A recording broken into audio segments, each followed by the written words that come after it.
दोस्तों, टेरर शब्द तो आपने सुना ही होगा। लोग इसी शब्द का प्रयोग इतना कैजुअली करने लगे हैं कि जब इस शब्द का सही इस्तेमाल करना होता है तो ये उतना गंभीर ही नहीं लगता। आतंक का सही अर्थ गढ़वाल के लोगों और वहां जाने वाले 60,000 तीर्थयात्रियों ने जाना। 500 स्क्वायर मील की दूरी में आदमखोर तेंदुए ने पूरा आतंक मचाया हुआ था। वहां के लोगों और तीर्थयात्रियों में ऐसा डर था कि उनसे आप टेरर का असली मतलब समझ सकते थे। रुद्रप्रयाग में इससे पहले कभी भी इतने सख्त तरीके से कर्फ्यू फॉलो नहीं हुआ था जितना तेंदुए के खौफ से कर्फ्यू सख्त लग रहा था।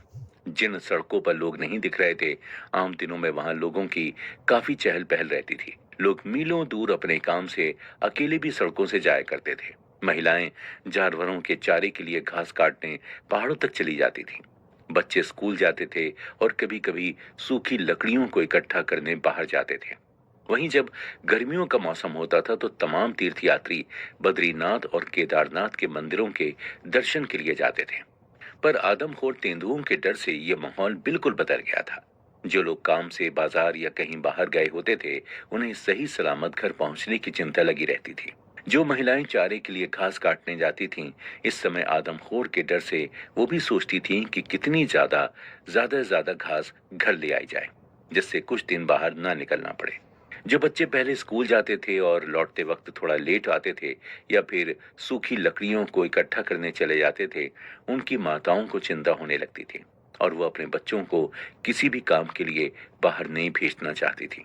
और तो और, जो तीर्थयात्री गढ़वाल के इलाकों से घूमने या दर्शन करने के लिए गुजरते थे या फिर बीच में कुछ देर रुककर आराम करना चाहते थे, उनसे भी गांव के लोग जल्द से जल्द किसी बंद जगह पर रुकने के लिए कहते थे और बाहर न टहलने की सलाह देते थे। रात के वक्त तो पूरे इलाके में एकदम सन्नाटा सा छा जाता था। कहीं कोई जरा सी भी हलचल नहीं सुनाई देती थी। लोग अपने घरों के दरवाजों को अच्छे से बंद करके खुद को अंदर सुरक्षित महसूस करते थे।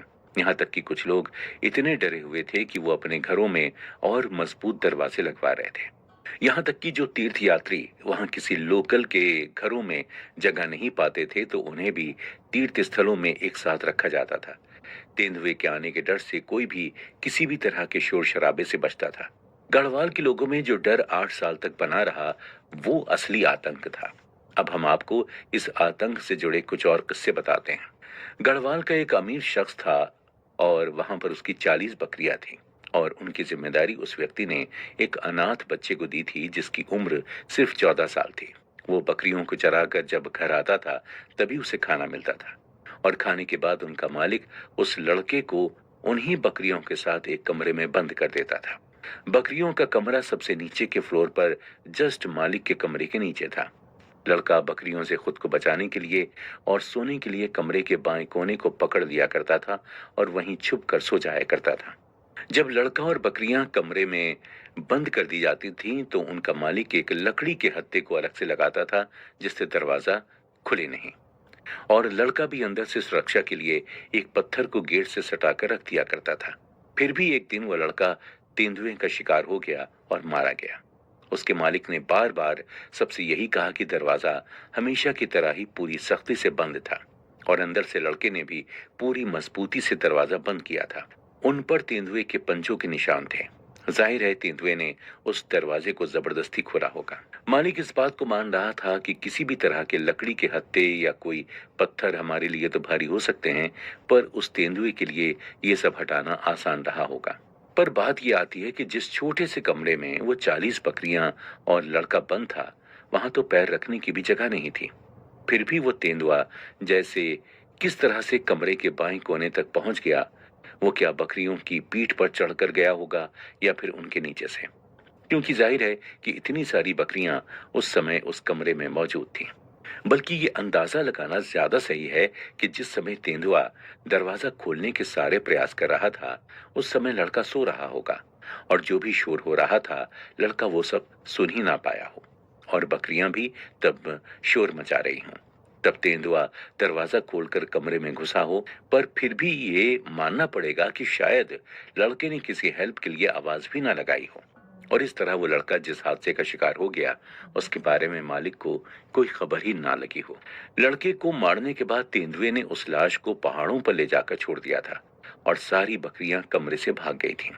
दूसरे दिन सुबह जब मालिक को पता चला और वो खोजने निकला तो उस लड़के की लाश मिली और कुछ नहीं मिला। हैरानी की बात है, उसने किसी भी बकरी को जख्मी नहीं पाया और न ही किसी की लाश मिली। आइए हम आपको उस समय की एक ऐसी ही दहशत भरी एक और घटना के बारे में बताते हैं। एक व्यक्ति था जिसका दोस्त उसके घर रुकने आया था। रात में वो लोग बातचीत कर रहे थे। जिस कमरे में वो लोग बैठे थे उस कमरे की कुंडी बंद नहीं थी। उस दिन किसी भी तरह के शिकार के बारे में कोई जानकारी नहीं थी, तो दोनों दोस्त कुछ बेफिक्र भी थे। वो हुक्का तैयार कर रहे थे, तभी अचानक उस व्यक्ति के हाथ से हुक्का छूटकर जमीन पर गिर गया। पूरे कमरे में धुआं, कोयला और तंबाकू भर गया। उसने अपने दोस्त को थोड़ी दूरी पर खड़े होने को कहा जब तक वो साफ सफाई ना कर दे। और जैसे ही वो नीचे कोयला उठाने के लिए झुका और जरा सा सर उठाया, उसने देखा कि उसके दोस्त को तेंदुआ पकड़ कर ले जा रहा है, क्योंकि दरवाजा तो खुला ही था। इस घटना के बारे में मुझे खुद उस आदमी ने बताया था और वो कह रहा था कि हम सच कह रहे हैं साहिब, मेरा दोस्त हमसे केवल एक हाथ की दूरी पर ही था और मुझे भनक तक नहीं लगी कि तेंदुआ उसे मारकर ले जा रहा था या सीधे पकड़ कर ले गया। मुझे पता ही नहीं चला, इतनी जल्दी में ये सब कुछ हो गया। उसने बताया कि वो अपने दोस्त को बचाने के लिए कुछ भी नहीं कर पाया, बस देखता रहा कि तेंदुआ कैसे उसके दोस्त को ले जा रहा है। और डर के मारे जब तेंदुआ दिखना बंद हो गया तो उसने दरवाजा बंद करके खुद को सुरक्षित कर दिया। आइए एक और घटना के बारे में जानते हैं। ये भी एक घर की ही घटना है। उस घर में दो कमरे थे, एक बाहर का कमरा था और एक अंदर का। बाहर के कमरे में एक बड़ी सी खिड़की थी जिसमें एक पतली सी दरार थी जिससे बाहर की तरफ थोड़ा दिखता था, और दो दरवाजे थे, उनमें से एक बाहर को खुलता था और एक दरवाजा अंदर की तरफ। तेंदुए के डर से बाहर के दरवाजे को पूरी तरह से बंद कर दिया गया था, बस अंदर आने जाने वाला दरवाजा खुला था। अंदर के कमरे में तीन औरतें लेटी हुई थीं, उनमें एक बीमार थी जो बीच में लेटी हुई थी और अगल बगल उसकी दो दोस्त लेटी हुई थीं। वहीं बाहर वाले कमरे में खिड़की के बगल में बीमार लेडी का पति लेटा हुआ था और वहां बीच में केरोसिन तेल से जलने वाला एक लालटेन रखा था जिससे दोनों कमरों में थोड़ी थोड़ी रोशनी पहुंच रही थी। आधी रात को जब दोनों कमरे के लोग गहरी नींद में सो रहे थे, तभी अचानक तेंदुए ने खिड़की पर दस्तक दी और न जाने कैसे पतली सी दरार के जरिए खिड़की को तोड़कर वो कमरे में घुस गया। उस कमरे में खिड़की के जस्ट नीचे पीतल का घड़ा रखा था, पर आश्चर्य की बात थी कि कैसे वो अंदर आ गया और घड़े से भी नहीं टकराया। तेंदुआ सीधे अंदर वाले कमरे में गया और बीमार महिला को लेकर जाने लगा, पर उसी खिड़की से वापस जाते वक्त वो घड़े से टकरा गया और फिर शोर होने पर बाकी घर के लोग जाग गए। जब लालटेन को तेज करके उजाला बढ़ाया गया और घर वाले उस बीमार महिला को खोजने निकले तो खिड़की के पास महिला पड़ी मिली। उसके गले पर गहरे और बड़े बड़े दांतों के निशान थे। जो बाकी दोनों महिलाएं उस कमरे में थीं, उनमें से एक नर्स थी।